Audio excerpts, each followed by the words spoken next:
James Stewart as the six-shooter.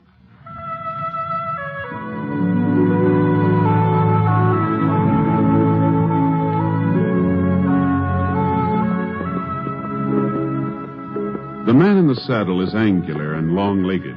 His skin is sun-dyed brown. The gun in his holster is gray steel and rainbow mother of pearl, its handle unmarked. People call them both the six-shooter.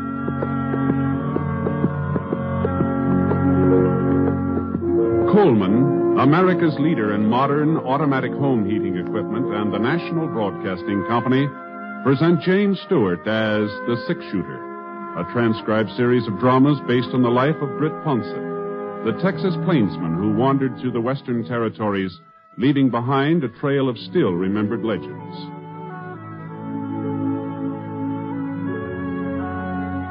Now, in just a moment, immediately following this important announcement, you will hear Act One of The Six-Shooter.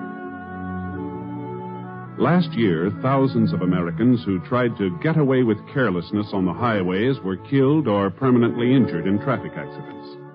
And remember, accidents don't always happen to the other fellow. Unless you are meticulous in your observance of the rules of highway safety, you and your loved ones are vulnerable to the menace of traffic accidents. Every motorist should take an active role in supporting the safety movement in his or her community. Encourage driver training in your high schools. Teach your children the rules of safety on the highway. Remember, the life you save may be your own. Now, Act One of The Six-Shooter, starring James Stewart.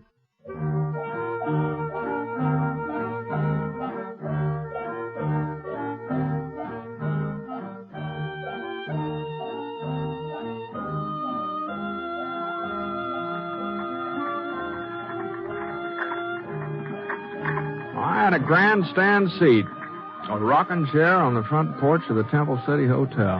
Not that there was much to watch.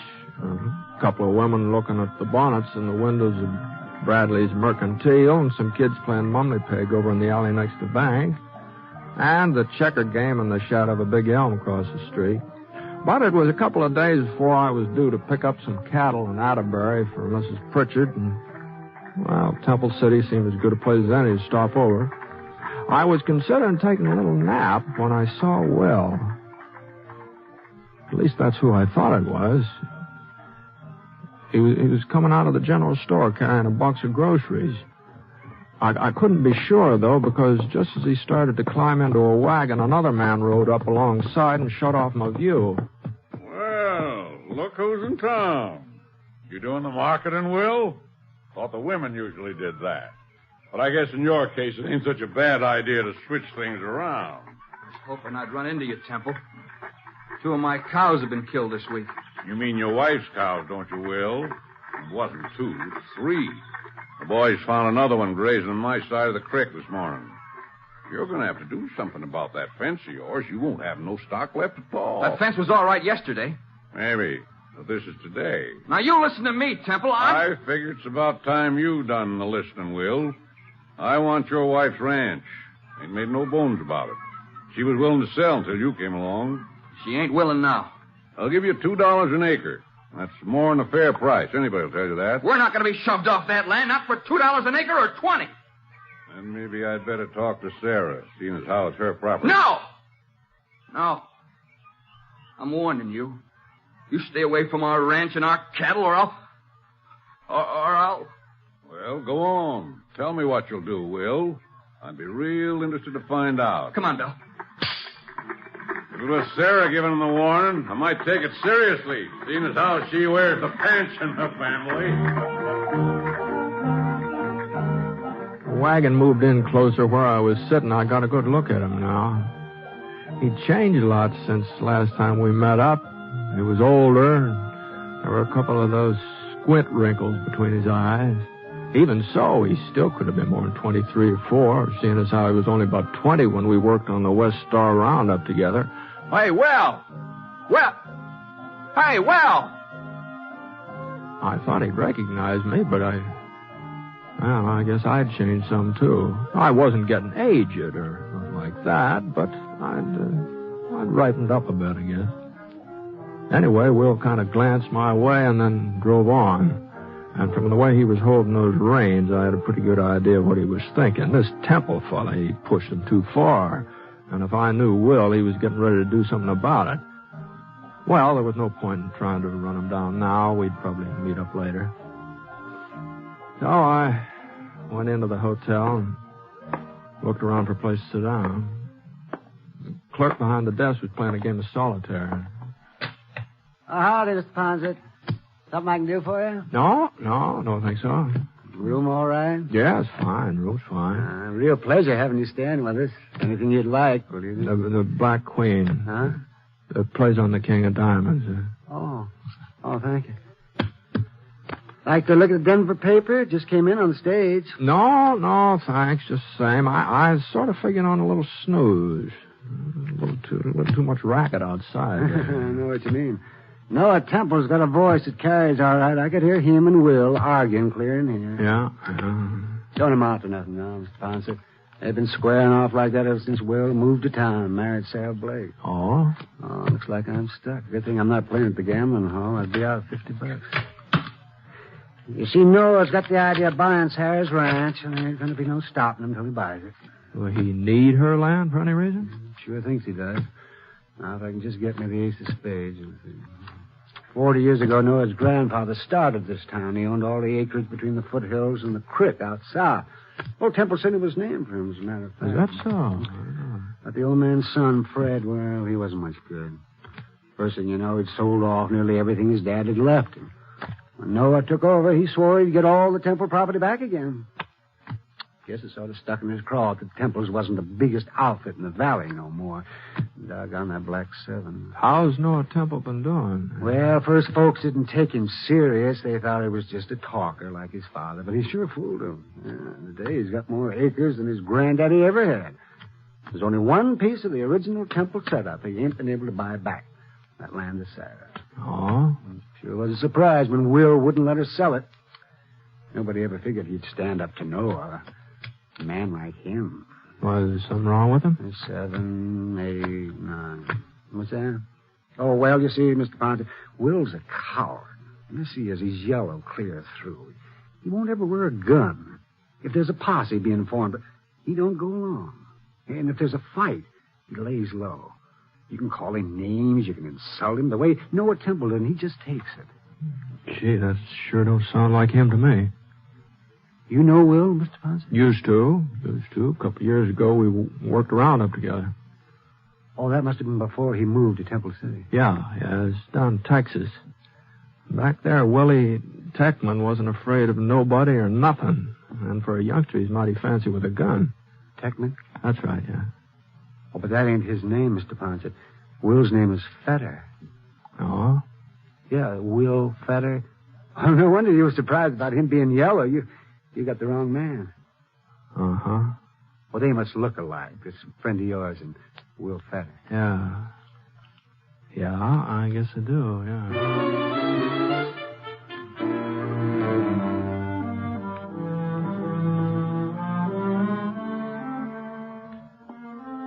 I went upstairs to my room, started to pull my boots off. You know, it's funny. I hadn't been doing anything but sit all day, and my feet hurt worse than I'd have been walking 20 miles. Oh.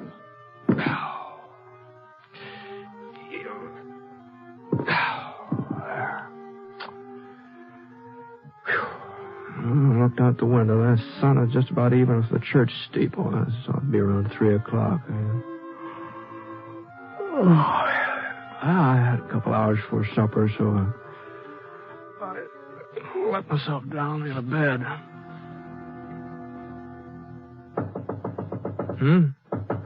Yeah? Yeah. Well, come on in. Mr. Ponset? Oh, excuse me, ma'am. I didn't know it was a lady. I'm sorry to bother you, Mr. Ponset. Oh, not at all. I wasn't exactly what you'd call busy. Won't you sit down here? Thank you. Yeah, wait, I'll get those boots out of your way. Mr. Ponset, I'm Will's wife. Oh, I'm pleased to meet you, ma'am. Will told me you were in town today. He saw you. And you saw him, didn't you? Yes, ma'am. At least I thought I did. Well, you can't tell anyone he's here, Mr. Ponson. Oh? You didn't come to Temple City looking for Will, did you? Will thought maybe that was the reason. We heard about what happened in Prescott last winter when you came across Bar Cleaver. Yeah, well, you heard wrong, ma'am. I didn't come across Cleaver. He came across me. And as for Will, He's made a new life here. A good life. If he has to go back to prison... Prison? Oh. Well, you knew about the bank robbery in Austin and about him breaking out before... You knew, didn't you? No, ma'am. No, I haven't been back that way since... Then you wouldn't have told the marshal? But we thought... We were sure. What have I done? No, just take it easy, ma'am. Well, if I hadn't come to see you, nobody would have known he was Will Techman. Things have a way of coming out sooner or later. How much longer was Will supposed to serve? 2 years. Uh-huh. Well, that's not so long when you're young. We're going to have a baby, Mr. Ponson. But I almost wouldn't want to have him if he was going to grow up knowing his father'd been in prison. Why should Will have to go back? Why? Well, I guess maybe you'd better ask the judge who sentenced him, ma'am. What I mean is they say it's so a man will live a decent, respectable life when he comes out. And Will's already living a decent, respectable life. He works hard. He never makes trouble for anybody. He doesn't even wear a gun, and he promised me he never will. Was that your idea, not wearing a gun? Before we were married, he told me about the trouble in Austin and how he broke out of prison. I suppose I should have made him go back. But I was so much in love I couldn't. So I asked him to give me his word he'd never use a gun again. Never even carry one. Well, it must have been kind of hard on a fellow like Will to keep holding himself back that way. It hasn't been easy. I've heard what men like Noah Temple call him. But Will takes it. He's kept his word. This fellow Temple, the way he and Will were going at it today, it sounded like they were heading for trouble. Won't be anything serious. Will just doesn't want us to be pushed off of the ranch. You can't hold that against him. No, there's not. Then you won't tell the marshal over in Atterbury? Or anybody? Well, I don't imagine Marshal Sanders would like me mixing into his business. This is his district. I guess he can take care of it. Anyway, he has so far. But now, look here, Thank you, Mr. Ponson. Well, Thank now, you. No, And thanks for Will, too. Wait, wait.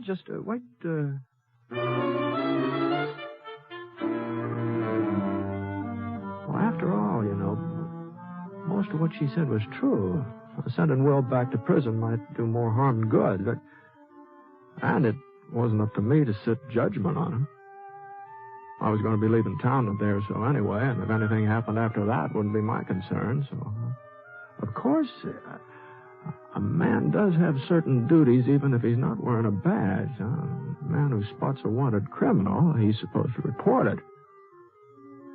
And I always had before.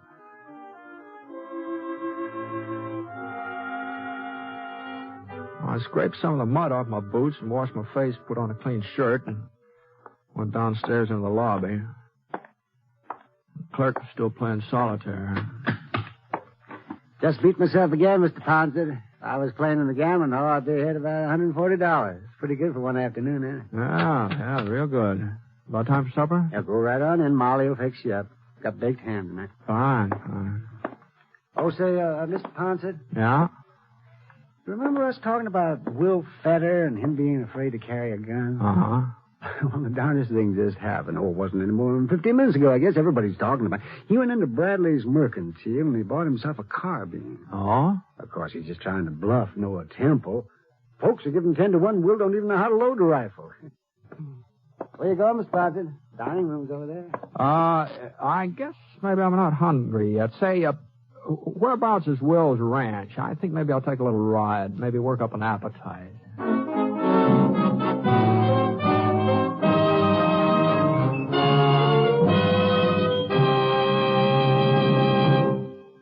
We'll return to James Stewart as the six-shooter in a moment. First, a word from Coleman, America's leader in modern automatic home heating equipment. When winter comes, does your house shrink like this? Well, I guess it's time to close off that back room. There's just no way to heat it. Don't deprive yourself of valuable living space. Get a Coleman automatic heater and enjoy new warmth in the hardest to heat room. Get your Coleman oil or gas heater now during Coleman's big bonus sale. You'll get 3 bonuses. A new low price. Yes, now you can get a dependable Coleman oil or gas heater at a new low price. A new low operating cost. Coleman saves you up to 25% on heating bills because Coleman gives you maximum heat from your fuel. And a 32-piece set of Libby Safe Edge glassware worth $14. It's free with your new Coleman heater. Get 3 big bonuses during Coleman's big bonus sale. The sale is for a limited time only, so see your Coleman dealer tomorrow. Look for his name in your telephone directory. Remember, comfort costs so little with a Coleman.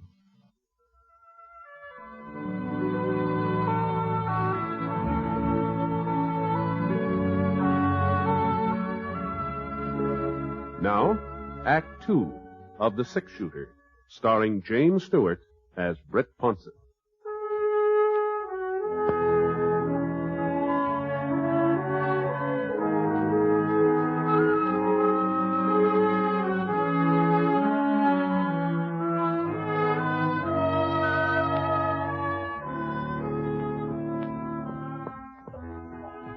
The Better Ranch was about 2 miles south of town, and from the outside looked neat and comfortable, well kept up. The ground stretching out behind it was good grazing land, though it was worth at least $5 an acre, maybe more. I tied Scar to a cottonwood in the yard and walked up to the door.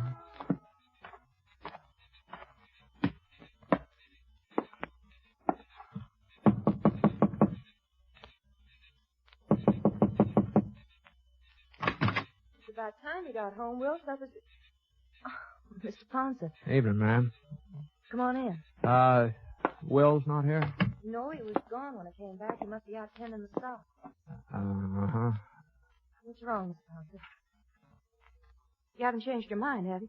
Where's the Temple Ranch lie from here? It's all around us. On all 4 sides of our land. And Temple's ranch house, where's that? East. Due east. But what's that got to do with it? What's happened?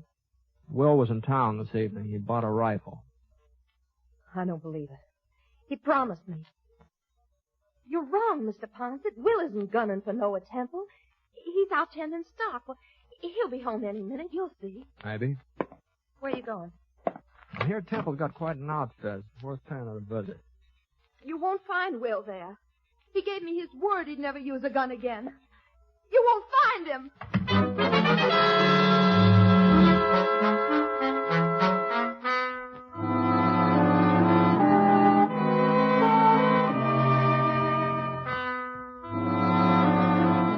I headed due east for about a quarter of a mile, and when I came to the edge of Will's property, I saw a sorrel tethered to a fence post. Looked like Will had decided to go the rest of the way on foot, so I climbed out of the saddle and looked around. There was a big break in the fence, but the cattle hadn't made it. That barbed wire had been cut. And there were 4 heifers and a couple of steers lying just over the temple boundary. Well, there just wasn't much question about it. They'd been shot. So I crawled through the opening and went right past a big sign that said, Temple Ranch, trespassers will be shot. I found some footprints. I figured they were Will's.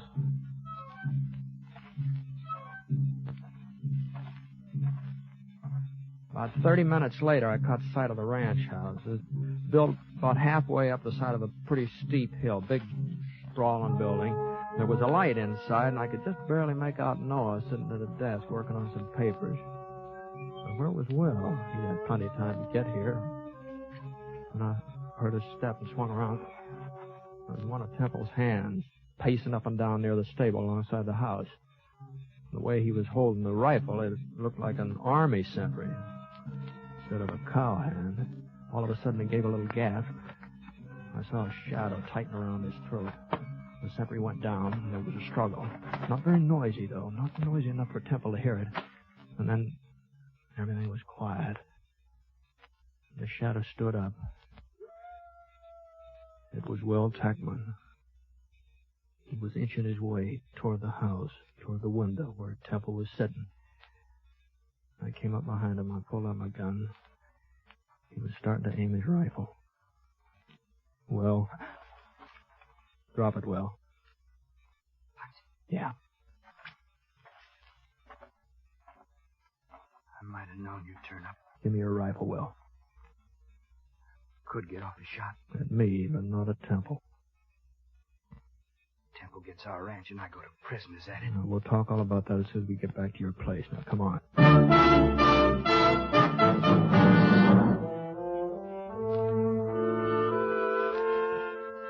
I carried Will's rifle and led the way.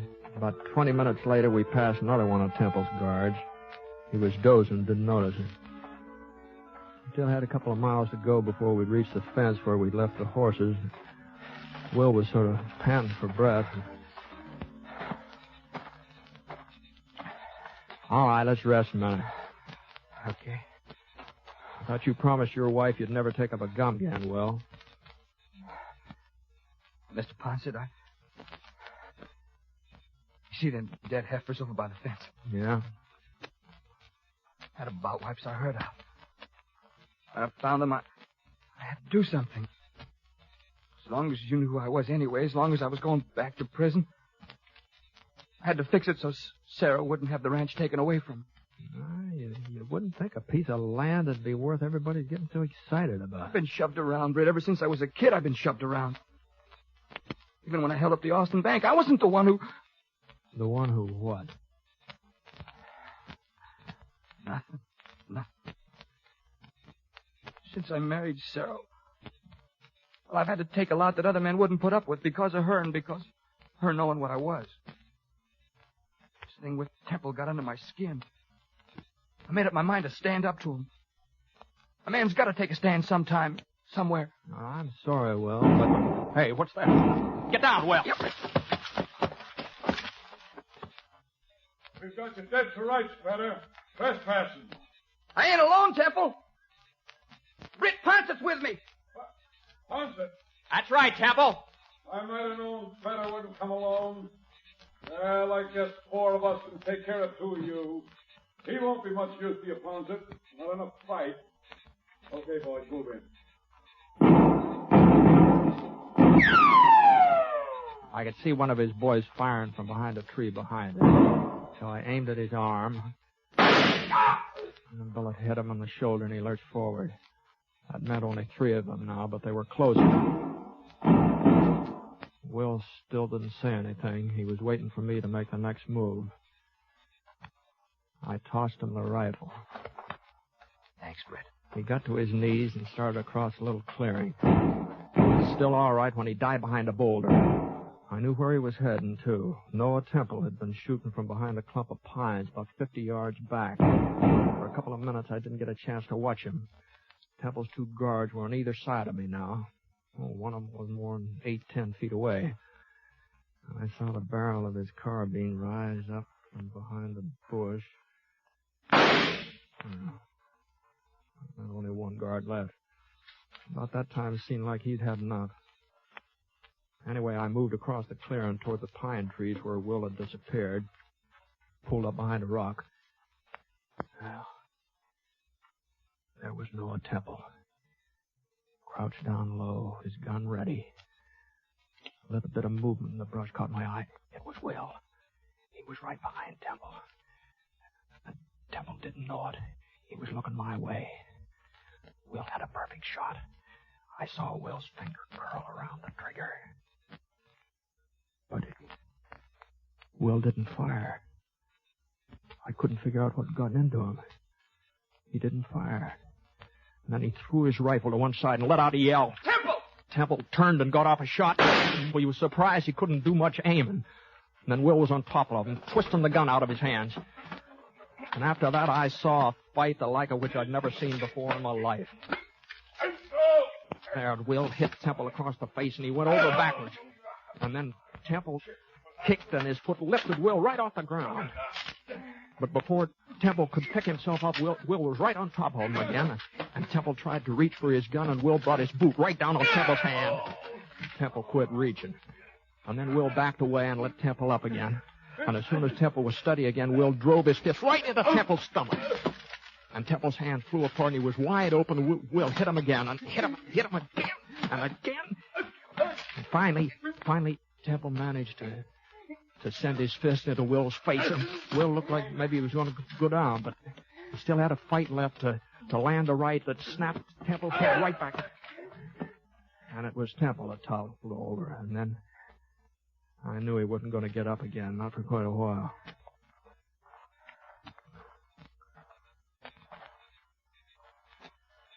Feel better, Will? Yeah.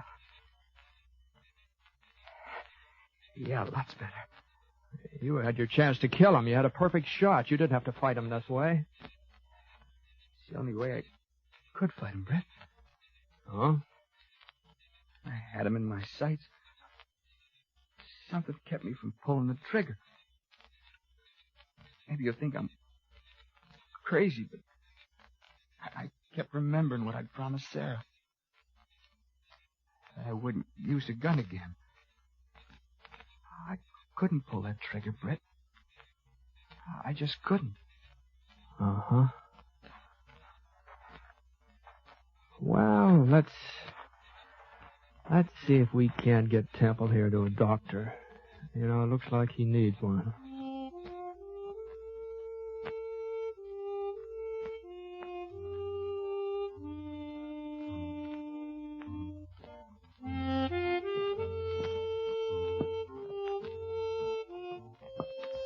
We left Noel with the doc in Temple City, and I started off for Atterbury. I've made up my mind to tell the marshal about Will, all about him. Sarah and Will, they agreed. They think I should, too. But then again, the way I see it right now, the state of Texas is looking for a gun-toting bank robber named Will Techman, and I just don't think Marshal Sanders would be very much interested in a law-abiding rancher who's called Will Fetter.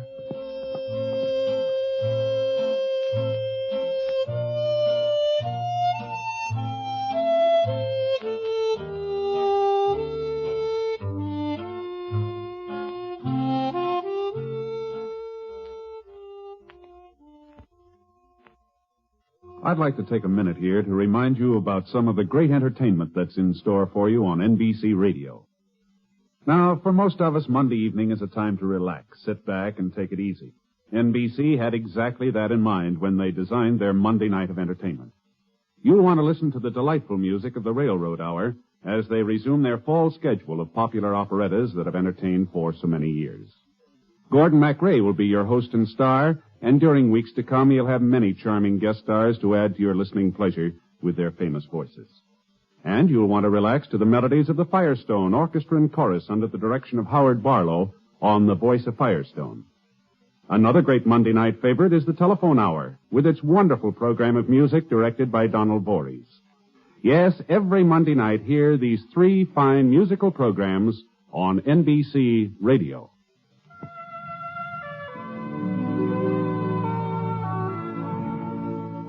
Coleman, America's leader in modern automatic home heating equipment, and the National Broadcasting Company have presented James Stewart as the Six-Shooter. Mr. Stewart may currently be seen in the Universal International picture Thunder Bay. Others in the cast were Michael Ann Barrett, Herb Ellis, Howard McNear, and Will Wright. The Six-Shooter is an NBC Radio Network production in association with Review Productions, and it is based on a character created by Frank Burt. And today's transcribed story was written by him.